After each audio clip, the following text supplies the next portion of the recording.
కేంద్ర బడ్జెట్ అద్భుతంగా ఉందన్నారు CII vice chairman RS Reddy. 9 అంశాలను కీలకంగా తీసుకుని బడ్జెట్ రూపొందించారని చెప్పారు. మ్యానుఫ్యాక్చరింగ్ ఇండస్ట్రీస్, ఎంఎస్ఎంఈలకు బడ్జెట్ సపోర్టుగా ఉంటుందన్నారు. టూరిజంను ప్రైవేట్ రంగంలోకి తీసుకురావడంతో ఇండియన్ టూరిజం ఇండస్ట్రీ డెవలప్మెంట్ కు ఉపయోగపడుతుందని తెలిపారు.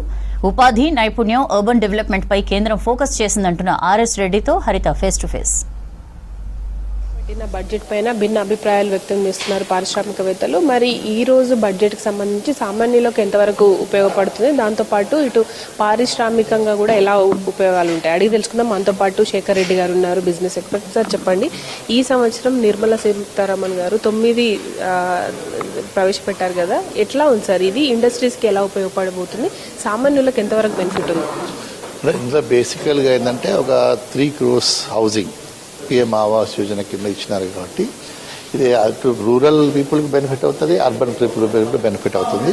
దీంట్లో అర్బన్ కూడా మిడిల్ క్లాస్ వాళ్ళకు కూడా కొంత హౌసింగ్ చేస్తామంటున్నారు పెద్ద ఎత్తున, అది కూడా వెల్కమ్ స్టెప్. ఇది కాకుండా ఈ ఇండస్ట్రియల్ వర్కర్స్ హౌసింగ్ మనం చూస్తుంటాం, వాళ్ళు ఎక్కడెక్కడో దూరం నుంచి వస్తుంటారు, ఇబ్బంది పడుతుంటారు. కొత్త ఈ స్కీమ్ ఏంటంటే ఇండస్ట్రియల్ వర్కర్స్కు రెంటల్ హౌసింగ్ ప్రాముఖ్యత ఇచ్చారు.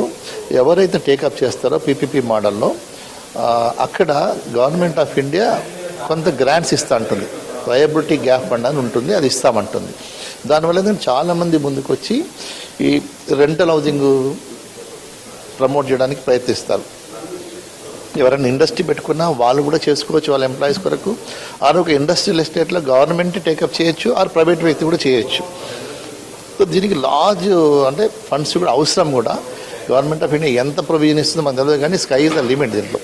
ఎందుకంటే ఎక్కడెక్కడ ఇప్పుడు మన పాత ఇప్పుడు బిహెచ్ఎల్ ఉంది, ఈసీఎల్ ఉంది. అప్పుడు ఆ రోజుల్లో ఉన్న గవర్నమెంట్ ఏంటంటే ఒక విజన్ తోటి ఇండస్ట్రీ కాదు, అదే కాంపౌండ్లోనే అదే టౌన్షిప్లో హౌసింగ్ ఇచ్చినారు, ఇటు స్కూల్స్ ఇచ్చారు, హాస్పిటల్స్ ఇచ్చారు, కమ్యూనిటీ హాల్స్ ఇచ్చారు, మార్కెట్స్ ఇచ్చారు. మనకి ఇది కొత్త సిస్టమ్ కాదు, బట్ ఇప్పుడు మనలో వచ్చి రీఇంట్రడ్యూస్ చేశారు. కాకపోతే ఇప్పుడు ప్రైవేట్ వ్యక్తి కూడా చేసుకోవడానికి ఆస్కారం ఉంది, ఎక్కడైనా చేసుకోవడానికి ఆస్కారం ఉంది. ఈవెన్ గవర్నమెంట్తో పాటు ప్రైవేట్ కూడా చేసుకోవచ్చు. Is a welcome step. Transit oriented development అని ఇప్పుడు ప్రోత్సహిస్తామంటున్నారు. ఇప్పుడు మన మెట్రో స్టేషన్స్ ఉన్నాయి, ఎక్కడో దూరంకి వెళ్ళి వచ్చే బదులు ఆ మెట్రో సరౌండింగ్లో వాకబుల్ డిస్టెన్స్లో హై డెన్సిటీ బిల్డింగ్స్ ప్రమోట్ చేయడానికి కావాల్సిన ఇన్ఫ్రాస్ట్రక్చర్ కూడా బహుశా వాళ్ళు ప్రొవైడ్ చేస్తారనుకుంటాను. ఒక 1.48 lakhs crores పెట్టి స్కిల్లు, తర్వాత ఈ ఎడ్యుకేషను, ఎంప్లాయ్మెంట్ గురించి కూడా స్పెండ్ చేస్తున్నారు. It's a welcome step. Common అందరికీ యూత్, ఆల్ స్టూడెంట్స్కి, యూత్కు, వెదర్ వాళ్ళు సర్టిఫికేట్ లెవెల్లో కానివ్వండి, డిప్లొమా కానీ, గ్రాడ్యుయేషన్ వాళ్ళకి దొరుకుతుంది. అదేవిధంగా 1 crore యూత్కు నెక్స్ట్ 5 yearsలో ఇంటర్న్షిప్ ఇప్పిస్తామంటూ పెద్ద కంపెనీలో, దానికి కావాల్సిన అలవెన్స్ ఇస్తామంటున్నారు.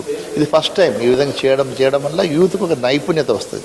నైపుణ్యత వచ్చినాక వాళ్ళు ఎక్కడైనా పోయి బతకగలుగుతారు. మన స్టేట్లో కానీ, పక్క స్టేట్లో కానీ, గ్లోబల్ లెవెల్ ఎక్కడ పోయినా బతకగలుగుతారు. ఇలాంటివే కావాలి ఇప్పుడు మనకి. ఎక్కడైనా మన దగ్గర దేశంలో కానీ, రాష్ట్రంలో కానీ, అది సర్టిఫికేట్ ఐటీఐ కోర్సు కానీ, పాలిటెక్నిక్ కానీ, ఎనీ గ్రాడ్యుయేషన్ ఇంక్లూడింగ్ ఇంజనీరింగ్ కానీ, ఏ గ్రాడ్యుయేషన్ కూడా బయటికి వచ్చే వాళ్ళు నైపుణ్యతతోటి వస్తే, హ్యాండ్స్ ఆన్ ఎక్స్పీరియన్స్ వస్తే, అంటే మనం థియరీ చెప్పాలా, దాంతోపాటు థియరీ కంటే ఎక్కువ కూడా ఒక 40-50% మనము ప్రాక్టికల్గా కూడా వాళ్ళకు ఎక్స్పోజ్ చేస్తే, వాళ్ళు ఎక్కడైతే పని చేయబోతున్నారో ఆ సెక్టర్ గురించి వాళ్ళు నేర్చుకోగలిగితే వాళ్ళందరూ కూడా సమాజం మీద వాళ్ళు బరువు కారు. విన్నారా? వాళ్ళకి ఇమ్మీడియట్గా జాబ్ దొరుకుతుంది, ఎక్కడంటే అక్కడ జాబ్ దొరుకుతుంది. They are in high demand globally.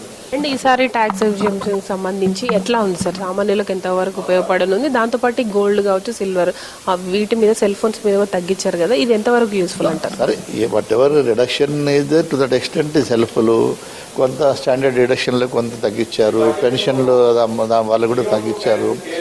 డెఫినెట్గా అంటే మనం అనుకున్నంత రాదు. ఎప్పుడైనా గవర్నమెంట్ ఆఫ్ ఇండియా తగ్గించేటప్పుడు కేర్ఫుల్గా ఉంటుంది. ఎందుకంటే ఎక్కడో ఎక్కడ రీయింబర్స్మెంట్ కావాలి వాళ్ళకు. ఒక దగ్గర పోయితే ఇంకో దగ్గర రావాలి వాళ్ళకు. ఎప్పుడైనా ట్యాక్స్ అక్కడ ఉండే అఫీషియల్ చూస్తారు, మేము ఈ విధంగా కొంత లూజ్ అవుతుంటే ఎక్కడ ఇంకా ట్యాక్స్ ఇంక్రీజ్ చేయాలని చూస్తారు.